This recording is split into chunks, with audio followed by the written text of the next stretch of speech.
धराधा नमागांव ward Dhamtari यहाँ के जम्मू देवी देवता मल्ला राजा दशरथ तुल्य राम कथा के रसपान करिया परम सम्मान्य बड़े बुजुर्ग मल्ला महातारी कौशल्या के समान सुखर घर और परिवार ला दुलार देवैया परम सम्मान्य बड़े दाई मल्ला सीता अनुसुईया सावित्री के समान मर्यादा के पल्लू लसन में धारण करके रसोई में जाके मीठा मीठा भोजन बना के संपूर्ण परिवार ला खिलैया परम सम्मान्य बड़े दीदी मल्ला राम लक्ष्मण भरत शत्रुघ्न सरीखे घर और परिवार में आदर्श और संस्कार की मिसाल कायम करने वाले परम सम्मान्य बड़े भैया मल्ला धरती माता के गोद में खेलने वाले नान्हे नान्हे बाल गोपाल मल्ला मानस मंत्र पिरत के हाँकने वाली परम सम्मान्य महोदया चंद्रिका दीदी के चरण कमल मां और वाद्य यंत्र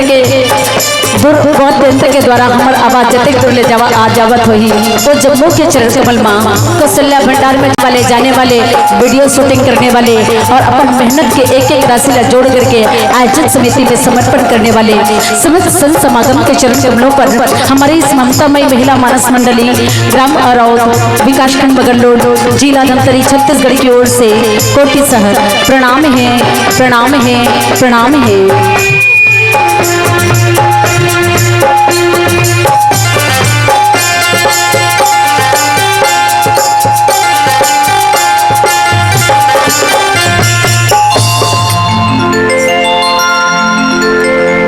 बोलिए शीतला मैया की जय।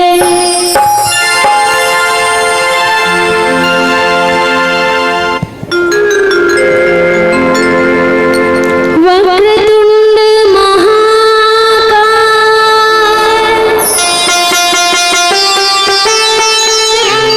सूर्यकोटि समप्रभा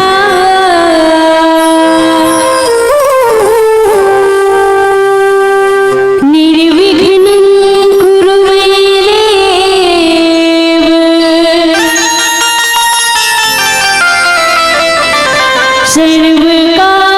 सर्वकार्येषु सर्वदा सर्वकार्येषु सर्वदा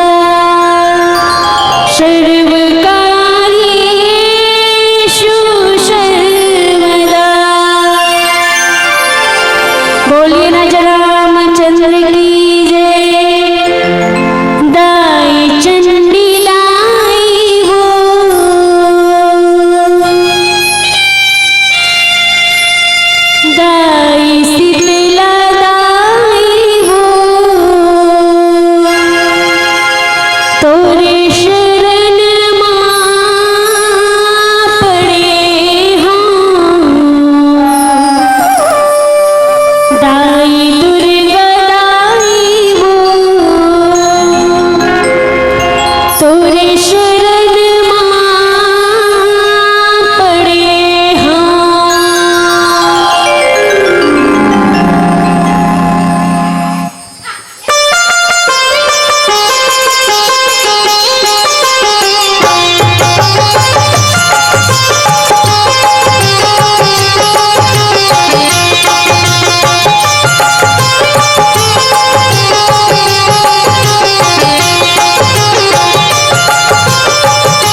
बोलिए शीतला मैया की जय।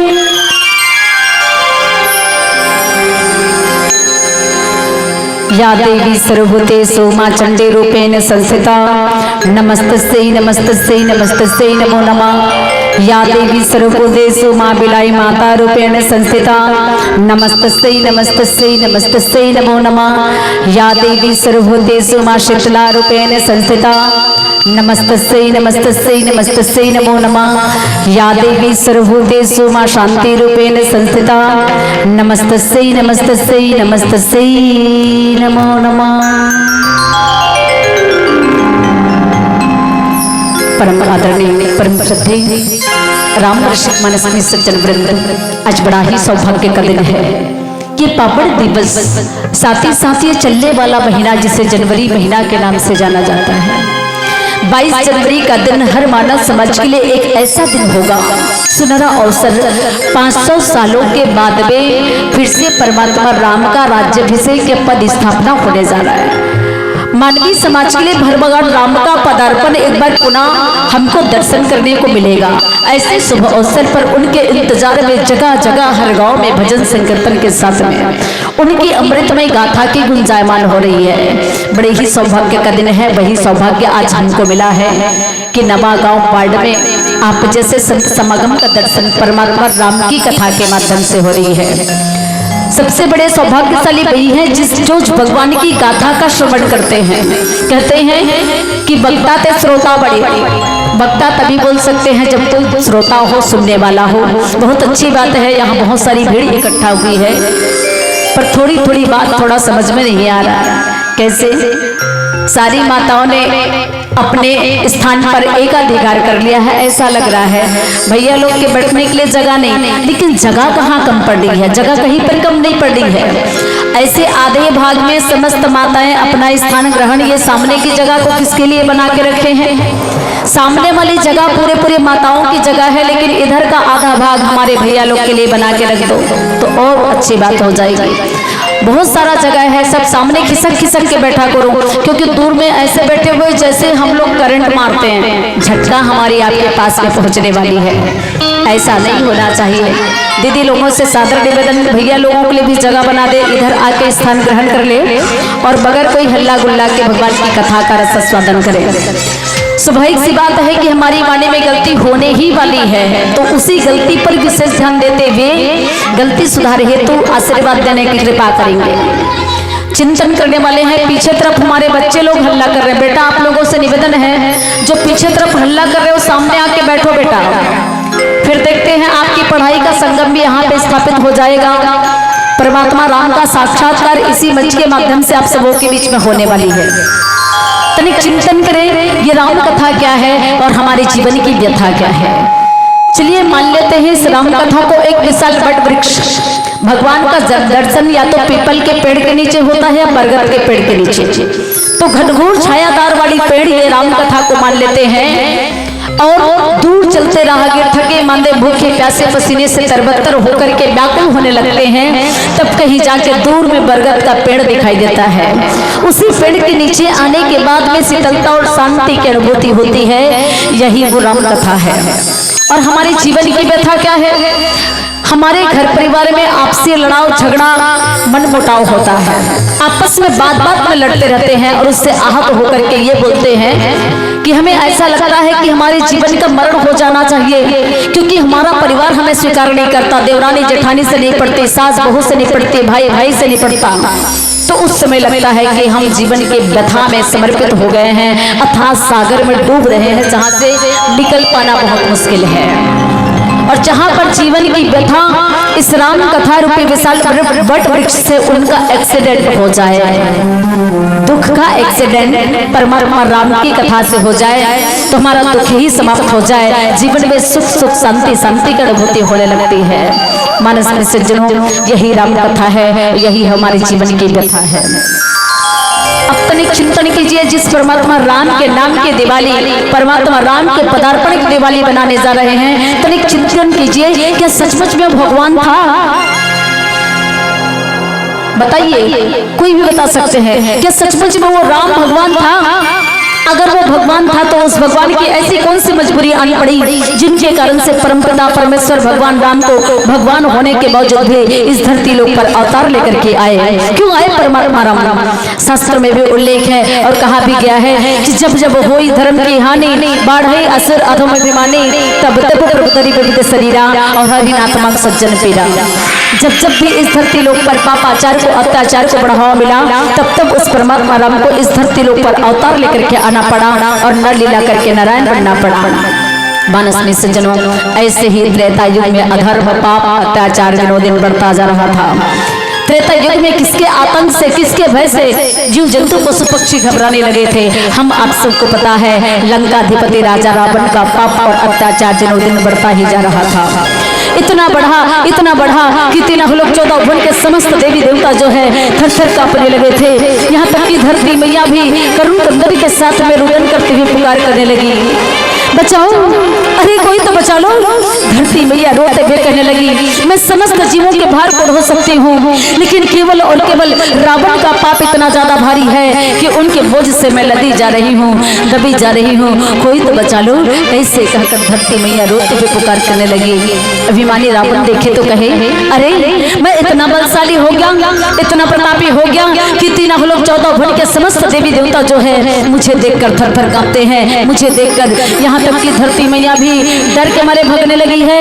मैं वो बलशाली महाप्रतापी लंकाधिपति राजा रावण हूँ, लंकाधिपति राजा रावण।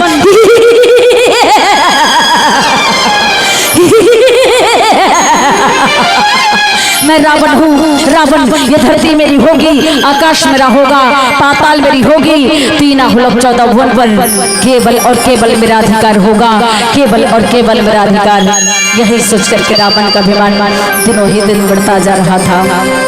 उन्हीं के पाप और अभिमान को समाप्त करने के लिए उस परमात्मा राम को इस धरती लोक पर अवतार लेकर के आना पड़ा और नर लीला करके नारायण बनना पड़ा।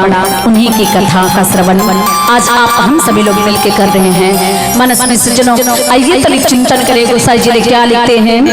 ब्रह्म राम ते नाम बड़ वरदायक वरदानी, रामचरित सतकोटि मह लिए महेश जिए जानी। मानस में सज्जनों, परमात्मा राम की कथा आज पदार्पित हो रही है आप सबके बीच में बाल कांड के माध्यम से। सबसे पहले जब गोसाई जी ने लिखा तो गुरु के चरणों की वंदना किए। गुरु के चरणों की वंदना करने के बाद में जिस राम को भगवान बनना है तो भगवान कैसे बने, तो उनके नाम की महिमा का बखान किए। फिर उसके बाद में रामचरितमानस की महिमा का गुणगान किया। बोले कि परमात्मा राम निर्गुण और सगुण दोनों को प्रभावित करता है। राम का नाम ले लो, इस तन रूपी सागर से एक एक कण का रोम रोम पुलकायमान हो जाता है, आनंद प्रदान करता है। राम के नाम में वही ताकत है। राम के नाम को सबसे बड़ा वरदान देने वाला साबित किया भगवान शिव शंकर भी, जिनके नाम का स्मरण करके जाप करके रात दिन अपने जीवन में उसका बखान करते रहते हैं। शिव जी ने भी, भगवान शिव शंकर ने क्या बोला, मानवीय तन का उद्धार होगा, भक्ति करना होगा तो राम के नाम की भक्ति करनी होगी। सारी समस्या का हल केवल राम नाम का सुमिरन बोले। जो एक बार अपने जीवन में हे राम राम नाम लेकर के जब वहां ले, राम नाम लेकर के सोए, राम नाम लेके जागे और नमस्ते हाय हेलो हम लोग बोलते हैं, पहली बार मुलाकात होती है तो उसके जगह में जय जय श्री राम भैया, जय जय श्री राम कह दो तो वाकई में शीतलता आती है, जीवन में मुस्कान आती है। भगवान शिव शंकर बोले, भगवान शिव शंकर ये भी बोले हैं, कहाँ सुंदरकांड में कहा है भैया, क्या कहा कि जो राम के नाम का स्मरण करता है, राम की भक्ति करते हैं ना लोग, उसे शिव जी की भक्ति करने की आवश्यकता नहीं है। एक सिक्के के दो पहलू।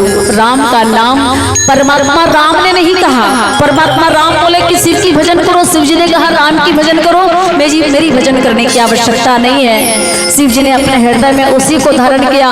वहां पर वो क्या बोले, राम के चरित्र में जाने से पहले नाम, केवल राम के नाम का उच्चारण कर लो, क्या हो जाएगा, इस जीवन संसार भव सागर से पार होने का एक ही नैया केवल राम का नाम है, ऐसे कहा। मनस में सज्जनों, तो इस कथा प्रसंग में राम की महिमा, राम के नाम की महिमा का गुणगान किया गया है। राम के नाम की महिमा कहाँ तक है, राम ने खुद भगवान होकर के भी अपने नाम की महिमा को जान नहीं पाए। इस कथा पर चर्चा करनी है, तो आइए कथा श्रवण करें। इसके पहले पुकारे उस राजा राम को, क्योंकि जहाँ जहाँ से राम की गाथा प्रवाहित होती है 33 करोड़ देवी देवताओं का वास हो जाता है। इसलिए पुनः समस्त नमागांव वार्ड निवासी एक बार प्रेम से मिलकर पुकारे उठे हैं, आओ राम, आओ जगत के विधाता राम, जिस तरह से आए थे प्रभु त्रेता युग में, उसी तरह से आओ मेरे राम इस कलयुगी जीवन में। जिस तरह से राजा बने थे राम अयोध्या नगरी के, उसी तरह से राजा बन जाओ राम इस पावन धरा धाम नमागांव वार्ड के। हम सब आपकी प्रजा बने और हमारी बागडोर आपके हाथ में हो राम।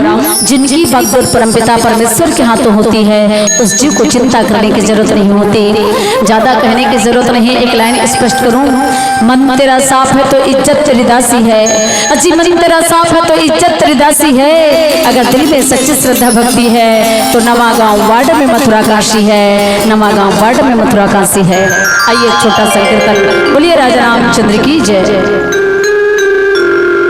सियावर रामचंद्र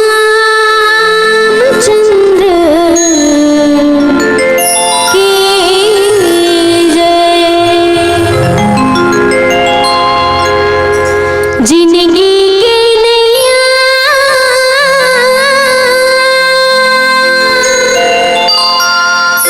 सिया राम है भैया।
हो ही ना।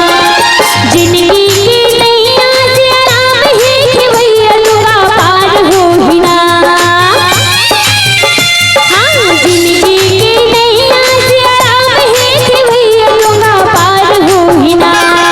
हाय रे डोंगा पार हो ही ना। मझधार माहे अटके डोंगा पार हो ही ना। डोंगा पार हो ही ना। मझधार माहे अटके डोंगा पार हो ही ना। डोंगा पार हो ही ना। मझधार माहे अटके डोंगा पार हो ही ना। डोंगा पार हो ही ना। मझधार माहे अटके डोंगा पार हो ही ना। डोंगा पार हो ही ना। बोलिए राजा रामचंद्र की जय। नाम प्रसाद शंभु अविनाशी साजु अमंगल मंगल राशि। मनस में सज्जनों, राम के नाम की महिमा का गुणगान खुद भगवान शिव शंकर ने भी किया। कैसे किया? भगवान शिव शंकर खुद कहे कि मैं अमंगल वेशधारी हूँ और अपने तन पर क्या करता हूँ, विभूति रमाता हूँ। स्नान ध्यान करने की आवश्यकता नहीं। भगवान शिव जी बोले, शिव शंकर बोले कि दुनिया के लोग जानते हैं कि मैं अमंगल वेशधारी हूँ। अमंगल वेशधारी का मतलब क्या है? परमात्मा भगवान शिव शंकर क्या करता है? तन में विभूति रमाता है, कपड़े नहीं पहनता, बाघंबर धारण करता है, सर्पों को गले में मुंड में धारण करता है। दुनिया के लोग सोचते हैं कि मैं अमंगल वेशधारी हूँ, लेकिन मन में मैं क्या करता हूँ? रमता जोगी बहता पानी। अंतर मन में केवल राम के नाम का स्मरण करता हूँ, इसलिए अमंगल वेश भी क्या हो जाता है? मंगल के रूप में परिणित हो जाता है। बोलते हैं कई लोग क्या बोलते हैं कि रास्ते में कहीं चल रहे हैं और चलते चलते कहीं बिल्ली आड़ काट दिया, बिल्ली गुजर गई, तो हम लोग क्या बोलते हैं कि अमंगल होने वाला है, कोई बात शुभ नहीं है। तो वहां पे क्या करो? जय जय श्री राम, जय जय श्री राम करते हुए हर पुण्य काम को करो, वो सफल हो जाएगा। जिसके नाम का सुमरन सनकादि सुखदेव जी महाराज और ना जाने कितने योगी संत महात्मा राम के नाम का उच्चारण किया और भवसागर रूपे संसार रूपे भवसागर से पार हो गए। भगवान शिव शंकर ने भी उनका वर्णन किया। अब यहाँ तक ये बता दूं कि परमात्मा राम को ये भी पता नहीं था कि उनके नाम में कितना जादू है। राम को भी पता नहीं था। एक बार क्या हो गया, भगवान राम को भी घमंड हुआ। घमंड किसी को नहीं छोड़ा, अहंकार किसी को नहीं छोड़ा। कैसे हुआ? जब सेतु बांध का निर्माण हो रहा था तो राम के नाम की महिमा में इतना प्रताप था, सारे के सारे बंदर भालू क्या कर रहे थे? सेतु बांध का जब निर्माण किए तो पत्थर में राम का नाम लिख रहे थे। समझ में आ रहा है? पत्थर में राम का नाम लिखते थे, पानी में छोड़ देते थे, पत्थर पानी में तैरने लग जाता था। सबके सब वही करते थे, राम का नाम लिखते और पानी में छोड़ देते तो तैरने लग जाता। और राम को वहां पर थोड़ा अहंकार होने लगा, अरे मेरे नाम को लिखकर बंदर भालू पानी में पत्थर तैरा देते हैं। तो राम क्या सोचा? एक कोने में गया, एक कोने में जाके क्या सोचने लगा? मैं तो खुद राम हूँ, अगर किसी भी पत्थर को उठा लूं और पानी में डाल दूं ना तो आराम से ऊपर आ जाएगा। राम को धोखा हुआ। क्या सोचे राम? कोने में गया, इधर उधर को देखे और देखने के बाद में राम को लगने लगा कि एक चुपचाप बगैर नाम लिखे, मुझे नाम लिखने की आवश्यकता नहीं क्योंकि मैं राम हूँ। राम ने क्या किया? चुपचाप कोने में जाकर एक पत्थर उठाया, अपना नाम ने लिखा पत्थर में और पत्थर को पानी में डाल दिया। तो पत्थर क्या हो गया? पानी में डूब गया। पत्थर पानी में डूब गया। परमात्मा राम घबराने लगे, कोई देख तो नहीं लिए, बड़ी विचित्र बात हो जाएगी। तो बाजू में पीछे में कौन थे? बजरंगबली। बजरंगबली महाराज देख लिए, वाह प्रभु आपकी लीला भी अपरंपार है। राम ये सोचे कि मैं राम हूँ तो मुझे पत्थर में राम लिखने की जरूरत नहीं पड़ेगी, मैं छोड़ूंगा तो पानी में तैर जाएगा। लेकिन हुआ नहीं, क्योंकि वहां पर राम के नाम की महिमा का गुणगान था। पत्थर में राम लिखने से ही वो पानी में तैरेगा। ये भी क्या है? लीला है। राम ने यहाँ पर भी लीला किया कि समस्त संसार के लोग जो भजा करते हैं रघुनाथ जी को, मुझे भजा करते हैं, अगर उनके जीवन में कोई प्रकार का अहंकार आएगा ना तो बच नहीं सकता। ये कहकर राम ने ये लीला रची थी और जिसको जान गए बजरंगबली महाराज जी। मनस में सज्जनों, परमात्मा राम कौन है? दिनों पर दया करने वाले, करुणा के सागर राम, अखिल ब्रह्मांड के नायक, जिनकी मुट्ठी में पूरी दुनिया समाई हुई है, जिनके एक इशारे पर आप हम सभी नट की भांति नाचा करते हैं, वो साक्षात जगतपति राम है। जगतपति कहा गया परमात्मा राम को। क्यों? क्योंकि जल थल गगन आकाश पवन पर केवल उनकी सत्ता, सभी जगह उनका अधिकार है, तो उस जल में भी तो उसका अधिकार होता ना। लेकिन राम वहां पर दिखाना चाहता था कि किस तरह से मैंने पल भर के लिए अपने ही नाम को विसार करके अपने आप को महत्व दिया, दुनिया के लोग कभी ऐसे महत्व ना दिए, इसलिए परमात्मा राम को जगतपति कहा गया है। अब तनिक चिंतन कीजिए, परमात्मा राम को किस अर्थ में जगतपति कहा गया है? जिस तरह से हम नारियों के पति हुआ करते हैं, हम नारियों के पति कैसे? एक हिंदुस्तानी नारी जो है अग्नि को साक्षी मान करके 7 फेरे लेती है, उस दिन से साड़ी पहन लेती है। हिंदुस्तानी नारी की बात कर रही हूँ, सिर्फ साड़ी पहनने वालों की, ना कि जींस ट्राउजर पहनने वालों की। एक हिंदुस्तानी नारी जो है अग्नि को साक्षी मान करके 7 फेरे लेती है, उस दिन से साड़ी पहन लेती है, मांग में सिंदूर लगा लेती है, गले में मंगलसूत्र पहन लेती है, जिससे साफ साफ सिद्ध होता है कि हम लोग शादीशुदा नारी हैं, ये हमारी पहचान है शादीशुदा होने का। पर भैया लोगों की क्या पहचान है कि आप लोग शादीशुदा हो?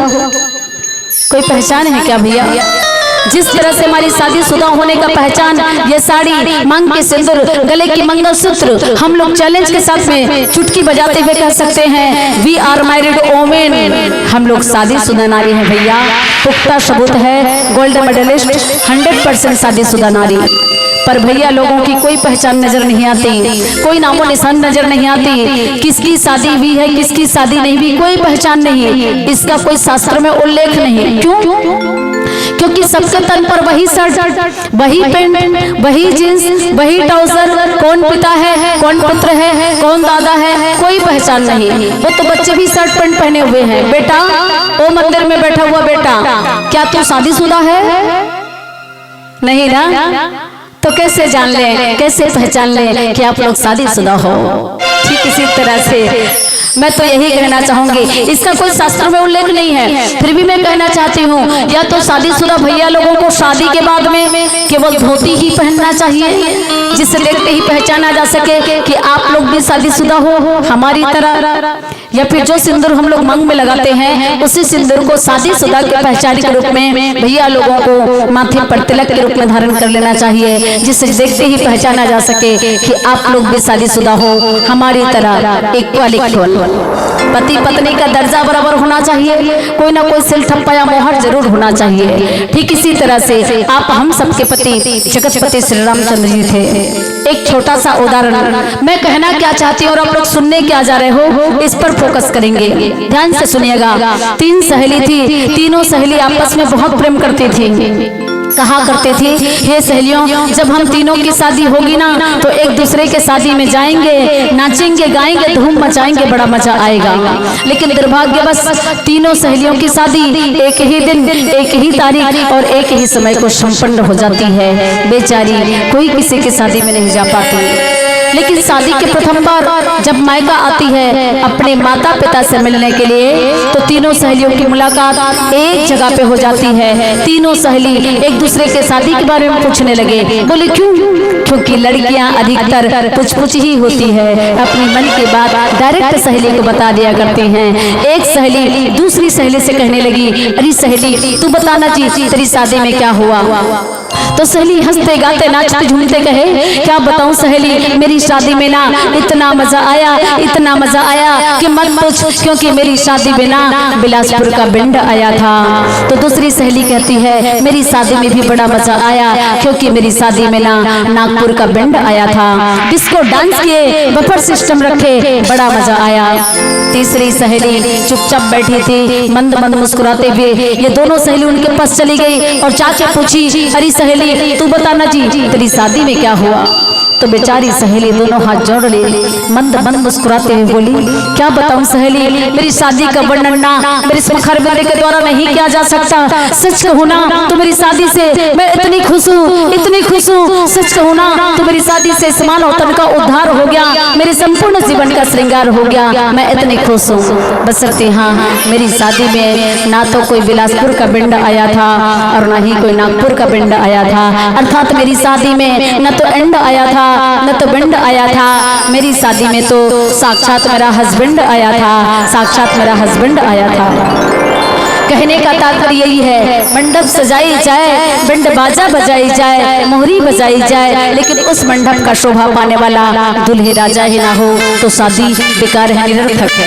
बस इतनी सी बात को गोसाई तुलसीदास जी महाराज जी बोल दिए क्या कि कुछ भी करने की आवश्यकता नहीं है। न तो आप सबको तीर्थ यात्रा मंदिर देवालय जाने की आवश्यकता है, कुछ भी नहीं। ये कलयुग कैसा है, इतना सरल बना दिया है परमात्मा राम ने, भगवान शिव शंकर ने। क्या कलयुग केवल नाम आधारा और सिमर सिमर उतर ही जग पारा। कुछ भी करने की जरूरत नहीं है।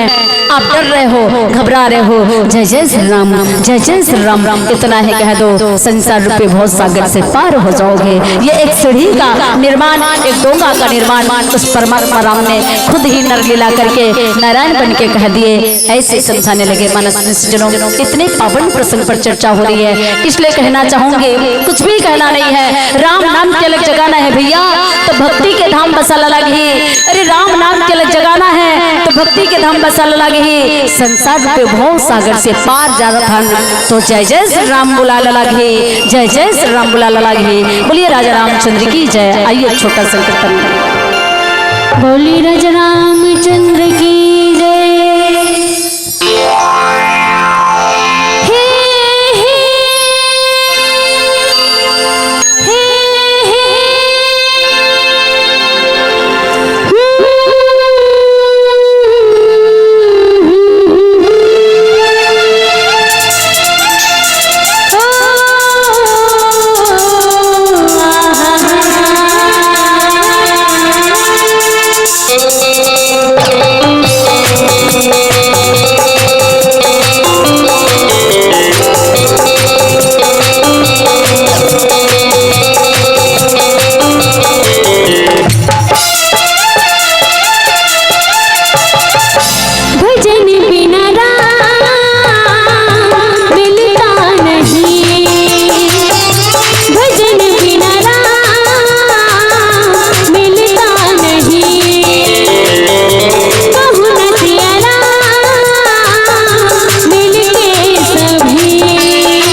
जाने वो नाम प्रताप जग प्रिय हरि हरि हर प्रिय आपो। मानस सज्जनों, एक जगह देवर्षि नारद के द्वारा भी हुआ। क्यों? क्योंकि देवर्षि नारद को भी अहंकार हुआ था हरि के नाम से। हरि के नाम का सुमरण करने वाला केवल एक अकेला मैं ही व्यक्ति हूँ करके, लेकिन भगवान हरि ने भी उसके मन को हर लिया और उसके बाद क्या हो गया, उसके स्वरूप को ही बदल दिया। अर्थ का अनर्थ समझ गए नारद मुनि, देवर्षि नारद, और माया नगरी में भटक गए। तब कहीं जाके त्रेता युग में राम के नाम का स्मरण किया और फिर से वो उनके अविरल भक्ति धारा में लीन रहने वाले भक्त बने। मनसानी सज्जनों, आइए पीली बत्ती का संकेत है, यही बात है और कोई दूसरा चीज नहीं है। मतलब हम राम के नाम को ना छोड़े, सोते जागते उठते बैठते खाते पीते हर घड़ी भगवान राम के नाम का स्मरण करें। यही संसार रूपी भव सागर से पार होने का तरीका है। आइए एक अंतिम संकीर्तन और इस मानस मन से सादर विदा। बोलिए राजा रामचंद्र की जय। बोलिए राजा रामचंद्र की जय। राम कथा की छाम सुनी, जिंदगी हवे बिताना, जाना जाना है ना सत्संग के तीरे, तूला जाना है ना।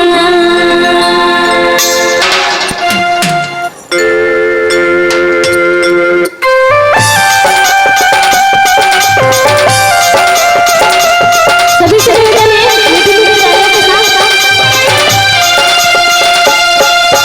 राम कथा के छाम संगे जिंदगी हमें बिताना, राम नाम ना गाए फिर पर घबराना, राम कथा के छाम संगे जिंदगी हमें बिताना, राम नाम ना गाए फिर पर घबराना, जाना जाना है ना सत्संग के तीरे तीर, बोला जाना है ना, जाना जाना है ना सत्संग के तीरे तीर, बोला जाना है ना। तहुला जाना है, माहुला जाना है, के ठौर बजाना है, तहुला जाना है, माहुला जाना है, के ठौर बजाना है, जाना जाना है ना